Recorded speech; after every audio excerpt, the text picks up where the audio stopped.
From Asia's largest news headquarters, setting the agenda for Bharat.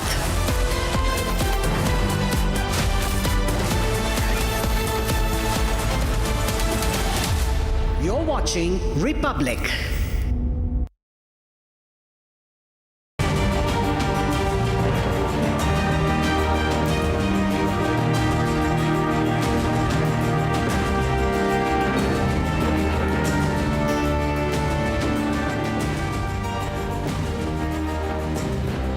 Hello and welcome. You're watching the Saturday edition of This is Exclusive with me, Shavan Sen. Ladies and gentlemen, tonight I come to you with a very special story. This is about a high sea operation.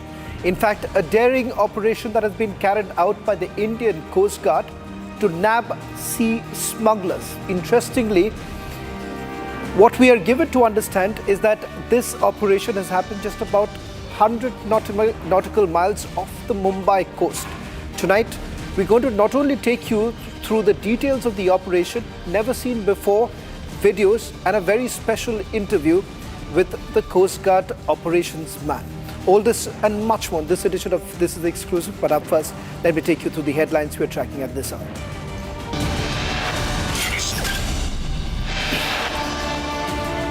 Indian Coast Guard busts a massive oil smuggling racket off the Mumbai coast. 3 vessels intercepted. India-US release framework for interim trade deal. Big relief for India's economy with reduction in tariffs to 18%.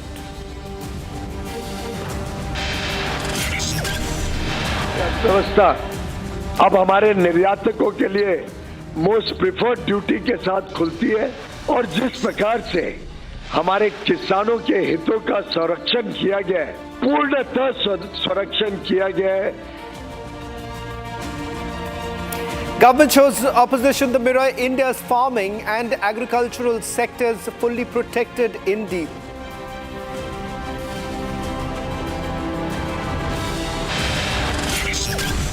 Republic reports from ground of the mine blast in Meghalaya's East Jaintia Hills. Exclusive images tonight on the show.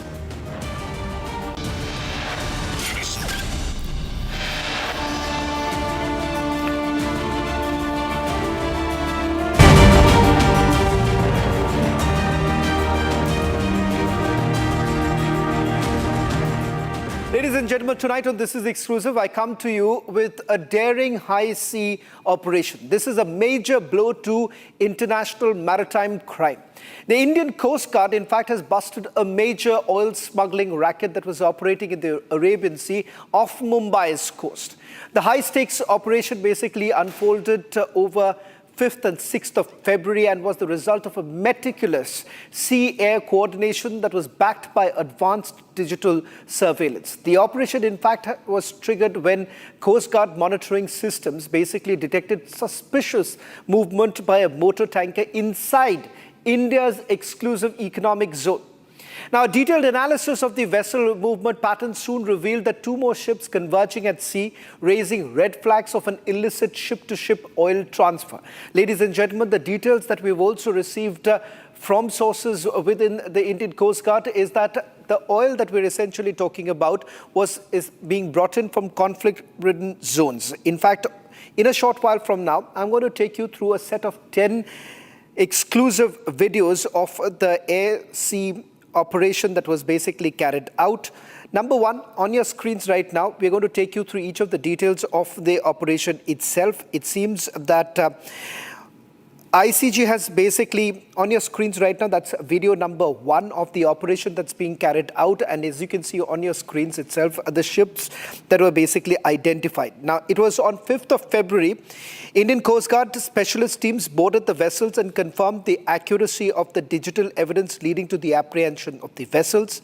The vessels were thereafter escorted to Mumbai. The operation was basically initiated through digital surveillance and enforced through ever-expanding maritime presence of the Indian Coast Guard. Let me just take you through what exactly came in terms of the first leads that were basically received by the Indian Coast Guard. In fact, it turns out that this is a syndicate that was basically operating, and the syndicate in fact consists of a network of handlers that were operating from various countries. They were basically coordinating the sale and the transfer between sea-going vessels. 3 vessels were basically intercepted by the Coast Guard about 100 nautical miles west of Mumbai, and this was after they had received a tip-off. Now, in fact, the Indian Coast Guard had basically used technology-inclusive systems which detected a motor tracker, and it seems that from the investigation that has been carried out, they've been able to establish that they've received the oil from, in fact, conflict-ridden zones. In fact, there are multiple videos that have been accessed by Republic TV. We are going to take you through each of these videos, and not just that, just a detailed report on what exactly was found. In a short while from now, we'll also try and find out as to where exactly was this oil being brought in and why it would essentially have some sort of an impact, because given the fact that a cartel too has been exposed here.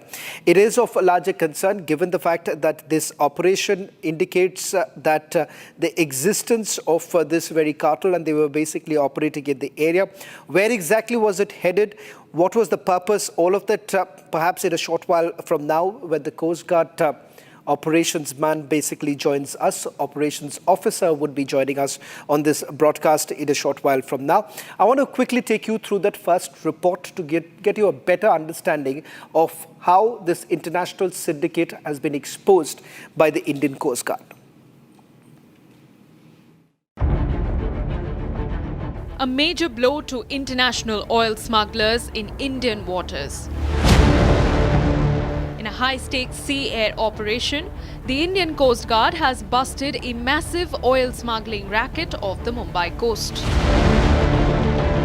They have intercepted foreign vessels involved in illicit mid-sea transfers.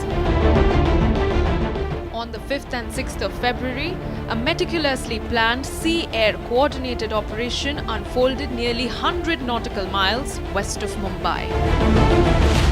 Using advanced digital surveillance and data pattern analysis, the Coast Guard systems flagged suspicious movements inside India's exclusive economic zone. 3 foreign-flagged vessels caught converging mid-sea were intercepted by the Indian Coast Guard ships. Boarding teams conducted sustained rummaging operations, checking electronic data, verifying documents, and interrogating crew members. The evidence revealed a sophisticated modus operandi. Cheap oil sourced from conflict-ridden regions. Transported by sea-going vessels and transferred mid-sea to motor tankers in international waters, all to evade customs duties and maritime law. Investigators say the syndicate was run by handlers operating across multiple countries, frequently changing vessel identities to stay off the radar. All 3 vessels were seized, the illegal supply chain exposed, and a major international smuggling network dismantled.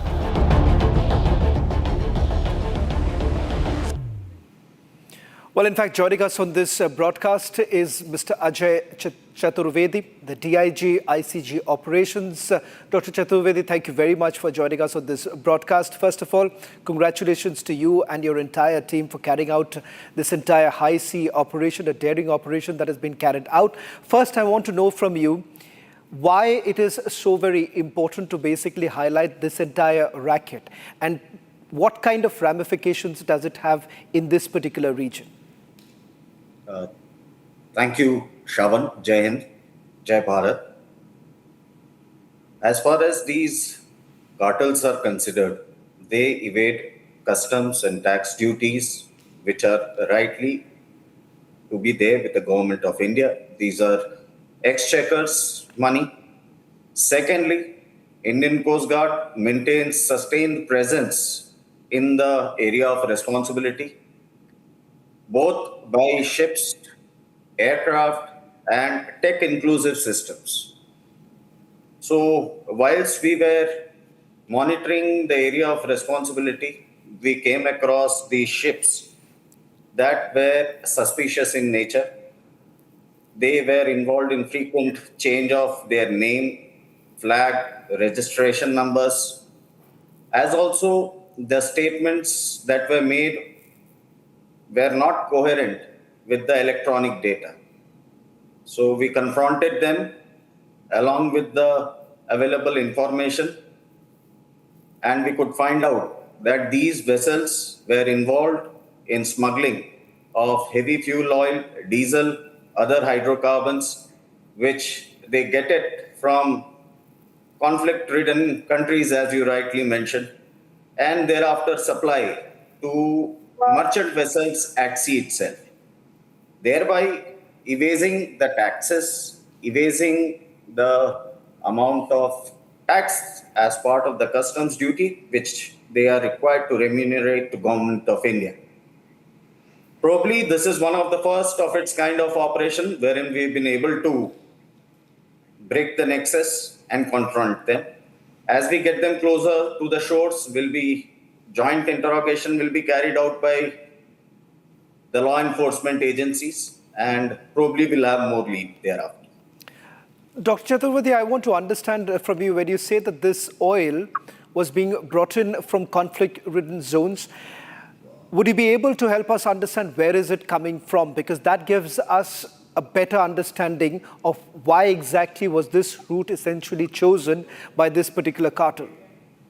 Shravan, as you could see that these vessels are still at sea, and our boys have boarded them, interrogated them for 48 hours.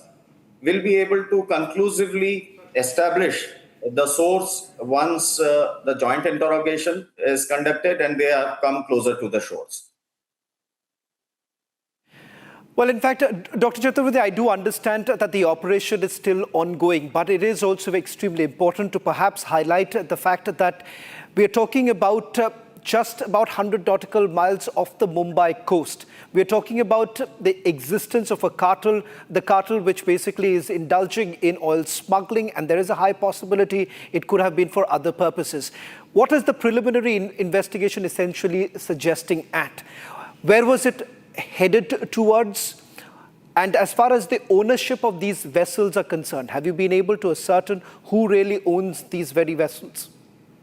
Shravan, as part of the responsibility that is bestowed upon us for security of maritime zones, as also for protection of national interests in such zones, Indian Coast Guard remains ready, steadfast and committed towards the responsibility. As I said earlier, we maintain on an average 55 to 60 ships and 10 to 12 aircraft at any given time to substantiate and to supplement the efforts of the ships and the aircraft. We also undertake electronic surveillance and tech-inclusive methods. So let me assure you that whilst these cartels may be operating 100 nautical miles from the shores, we remain committed to bust these kind of rackets which even come closer to our exclusive economic zones.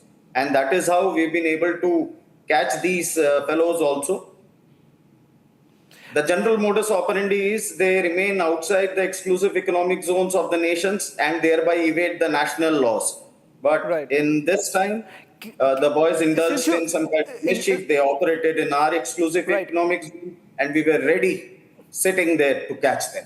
Dr. Chaturvedi, I just want to take a quick question before I let you go. I do understand that there are restrictions when it comes to an ongoing operation, but could you help us understand how exactly was this operation carried out? The very fact that there is a modus operandi, that they operate outside the economic zone so that they can evade international laws. Could you help us understand how exactly did you all intercept them? What was the nature of the operation that was carried out by your men? We were monitoring them. We have various systems, methodologies, strategies under which we monitor our exclusive economic zone. And as we monitored, we came across this vessel. Initial suspicion was with respect to change of various identities, then subsequently remaining inside and outside. Generally, see, merchant vessels have a very fixed path, a fixed passage as per the ocean passages of the world, the sea lanes of communication that they abide to. And they have no other means apart from going from port A, where they embark their cargo, to going to port B, where they discharge their cargo. But in the instant case, these vessels were unnecessarily were moving around without any destination. That is where the first suspicion came from. Dr. Chaturvedi, thank you very much for joining us on this broadcast. I do understand that this is an ongoing operation, so your hands are equally tied, but congratulations to you and your entire team. I'm going to take our viewers through some more details of this entire operation that has been carried out. Where exactly was it happening? Why it is a cause of concern? Because keeping in mind, these are very routes that are basically taken by international drug lords. In fact, this, we'll try and map it for you to basically understand, not very far away from Mumbai. It's just about 100 nautical miles. Now, the EEZ extends up to 200 nautical miles from the baseline. So that's exactly the part where they try to avoid. That's exactly what the DIG was basically pointing out. The ICG surveillance flags had basically identified these suspicious tankers that were moving in. Activity was detected inside the Indian EEZ, and that's exactly when they immediately got into action. Digital investigation of the vessel movements were taking place, resulting in what we saw with 3 of them being identified. There was a data pattern analysis, 2 spots, 2 more vessels were coming in. So there was a pattern in their movement itself, and that is when they got a little suspicious. That's how the Coast Guard immediately acted on it. Suspected ship-to-ship oil transfer, because they believed that these other ships, other vessels that were coming in were bringing in more oil, and perhaps there would have been a transfer. There was an attempt to evade the custom duties too. Now that's exactly how they went on. Physical boarding confirms digital evidence. And just to quickly recap of what we know so far, what's the modus operandi? Just to add on to what DIG Chaturvedi was saying, cheap oil sourced from conflict-ridden regimes. Now, we are not very sure where exactly is it from. It's not being highlighted by the Coast Guard. They've transported via sea-going vessels. What's the end point is something of a cause of concern here. Mid-sea transfer to motor tankers. So that's exactly why you had 2 more vessels coming in. The transfers done in international waters. So that is the reason why other countries are unable to intercept them. Designed to evade custom duties. So that's the reason why they operate outside the EEZs. Avoids maritime law enforcement. Now that's exactly how this entire operation has been carried out. In fact, that's all that we have as far as this story is concerned. I'm going to take you through another special story that we are bringing to you. This is about Meghalaya's deadly rat-hole mine blast. Republic is the only national news network exposing the illegal mining that was being carried out despite a clear Supreme Court ban. The result? The mine collapsed, led to the death of about 22 miners. Rescue operations enter their final phases. Their focus now shifts from survival to accountability. A CBI inquiry, in all likelihood, would be carried out, raising some very critical questions about why and how these mines have been operating despite repeated warnings. Take a look at this special report.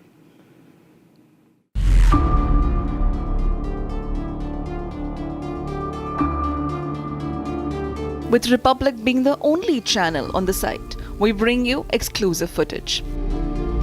The coal mine tragedy in East Zaintia Hills, Tangso, has so far claimed 19 lives. 19 bodies have been recovered, with 18 being recovered yesterday itself, and 1 body was brought out today.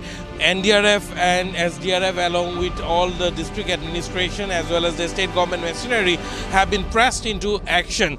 It may be mentioned that as a result of dynamite blasting inside the coal mine, many laborers were fear-trapped inside the mine yesterday, and several also sustained burn injuries. The miners watched as officials from NDRF go through the rat mines to rescue the workers that were trapped. There are any trapped laborers inside. It may also be mentioned that there were several tunnels inside this rat hole mine. This was not a scientific mining that was happening. This is a rat hole mine where the tragedy took place yesterday, and ever since the news broke out, efforts have been on to rescue the trapped laborers if there are any. Meanwhile, we are also getting to know that at least 2 to 3 rat hole tunnels have been cleared by the NDRF personnel. The NDRF commandant was on site and Republic spoke to him regarding the incident, and this is what he said. हमें कल शाम को पता चला था इस तरह का, हमारी एक टीम यहाँ जयंतिया हिल्स में ही फेब्रिकेशन एक्सरसाइज कर रही थी, हमने उसको यहाँ भेज दिया और हमें जो इनिशियल खबर मिली थी कि जो हमें बताया गया था एडमिनिस्ट्रेशन से कि 18 बॉडीज़ रिकवर हो गई हैं और उसके बाद हमें ऑपरेशन शुरू किया। कल रात को आज सुबह से ऑपरेशन किया, पहले हमने एक वेल में किया और उसके बाद दूसरे वेल में, तो अभी तक फिलहाल एक ही बॉडी रिकवर हुई है। It has been told to us that there was no waterlogging in the mines and the rescuers went down the mines with the help of a crane.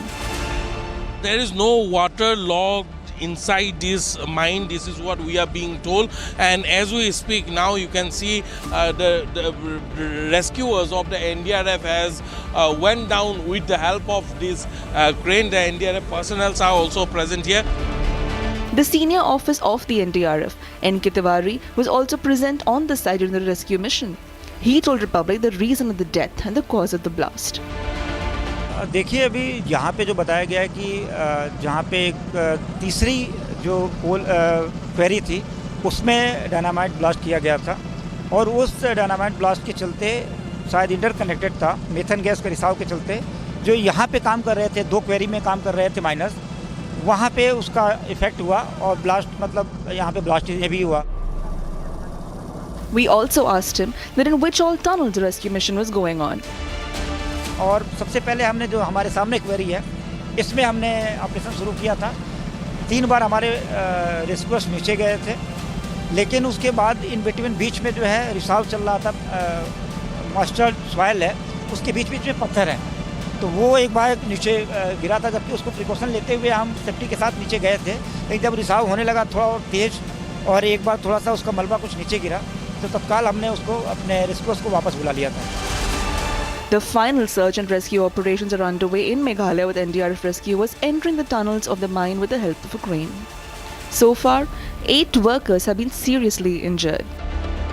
This specific coal mine in East India Hills, and at least 19 people have been confirmed dead.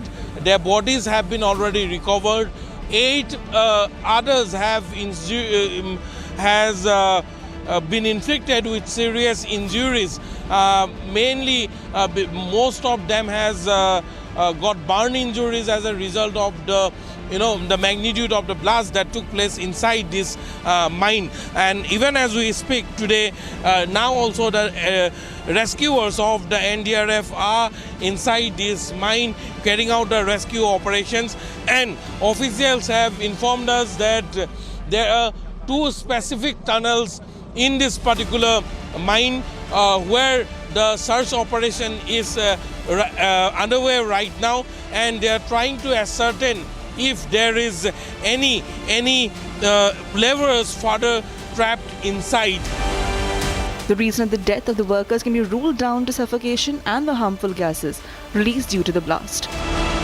Doubt that in this main shaft where the tragedy took place, in this main shaft there are 3 tunnels that goes from the base of the shaft, and in 2 of the tunnels they are the workers, the laborers who work here are afraid that there might be some other people who are trapped inside, and the NDRF has sent down their rescuers to go and inspect as what is the situation underneath. The district administration and the Meghalaya government are closely monitoring the situation. In order to confirm if anyone is trapped inside, they are carrying out the final search and rescue operation in this mine right now, and with the help of these cranes the rescuers of the NDRF has went inside. Also experts from the district administration are assisting them. This is what we have got to know. It may be mentioned that as a result of the severe impact of the blast, many laborers, at least 8 of them, sustained a grievous injury, and many of the victims who died in this mine tragedy, they died as a result of suffocation and gases that gushed out after the blast took place. The tragedy once again exposes rampant illegal rat hole mining, despite the Supreme Court banning rat hole mining. Though it is complete.